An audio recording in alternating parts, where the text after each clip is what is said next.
来了，兄弟们，事情是这样的，由于上次勾引个兄弟去菜地钓鱼，结果被我忽悠去捡垃圾，然后你懂的。今天我得带他出来补偿一次，感受一下种鱼的快乐。我们马上出发，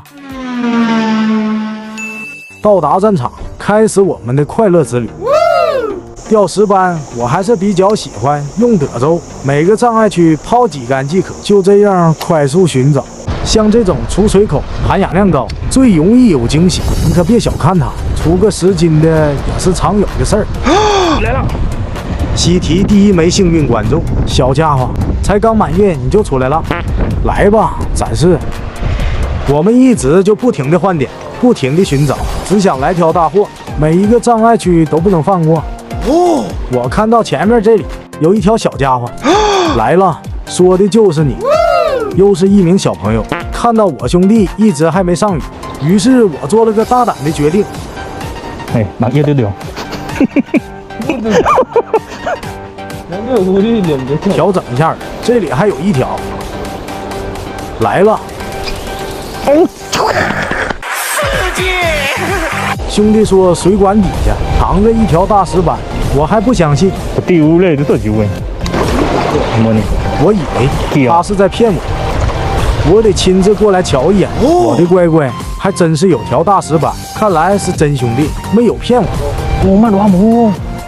整得我瞬间精神起来，赶快加入他的队伍，开始抢鱼模式。有鱼搏钓，你当我傻啊？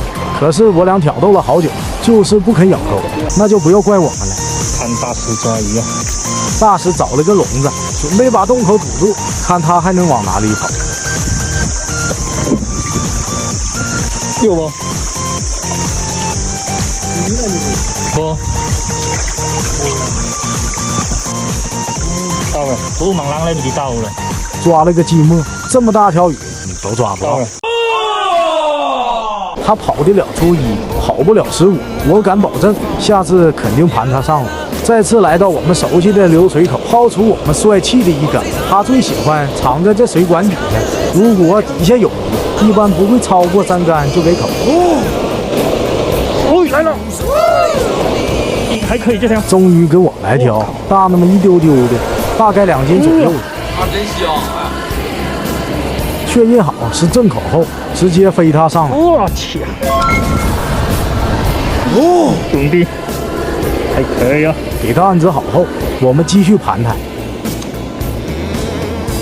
底下还有，再次把饵丢过去，轻轻挑逗它，这样的诱惑它是抵挡不住的。啊，真香！哎呦，来了！哇！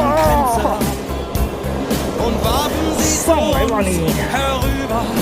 接下来我们又耍了好一会，就是不肯开口。你们说该怎么办？